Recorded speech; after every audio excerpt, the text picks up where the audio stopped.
বিসমিল্লাহির রহমানির রহিম। আসসালামু আলাইকুম। মিক্সড ফার্মিং থেকে আপনাকে সবাইকে জানাই স্বাগতম। আজকে আমরা যে বিষয়টা নিয়ে কথা বলবো সেটা হলো বীজ থেকে পেঁয়াজ। সেই সাথে উনি বাণিজ্যিক জন্য প্রস্তুত করে। তো এই যে ফার্স্টে যে ক্ষেতটা দেখলাম এটা উনি মূলত বীজ বীজ ফলানোর পরে বাণিজ্যিক এই পেঁয়াজের চারা বিক্রির জন্যই মূলত এই ক্ষেতটা তৈরি করা। কিন্তু উনি বিক্রির পরে এবং অনেক পরিমাণ পেঁয়াজ রয়ে গেছে, তো উনি আর এগুলা বিক্রি করে না। এগুলা উনি ওনার ভবিষ্যতে যখন পেঁয়াজ হবে তখন উনি বাসার জন্য এবং বাণিজ্যিক জন্য উনি করবে। তো আরেকটা দেখে খুব ভালো লাগলো, উনি পেঁয়াজ ক্ষেতের পাশে একটু জায়গার মধ্যে উনি পাকিস্তানি ক্ষেত তৈরি করে ফেলছে ৫.৫ দিয়ে। তো আপনারা যদি দেখতেছেন যে এই যে পাকিস্তানি যে ডাল, এই পাকিস্তানি ডালটা অ্যা অনেক সুস্বাদু একটা ফসল খাওয়ার জন্য। তো এগুলা ডাল দিয়ে ডাল রান্না করা হয়।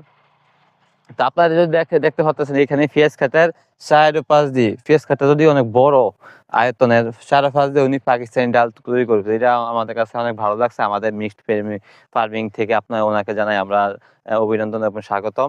তো আপনারাও এরকমভাবে আপনাদের বাসার আঙ্গিনায় আপনাদের ফসলি জমিতে আপনারা এইভাবে করতে পারেন। তো আমরা যদি একটু ভিডিওর মাধ্যমে দেখাই যে উনি ওনার পেঁয়াজের চারা প্লাস পাকিস্তানি ডাল।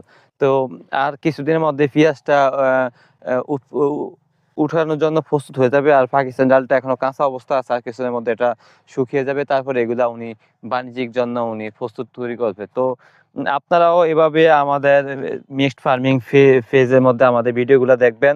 আমরা প্রতিনিয়ত নতুন, নতুন কোনো ভিডিও নিয়ে আপনাদের মাঝে আসি।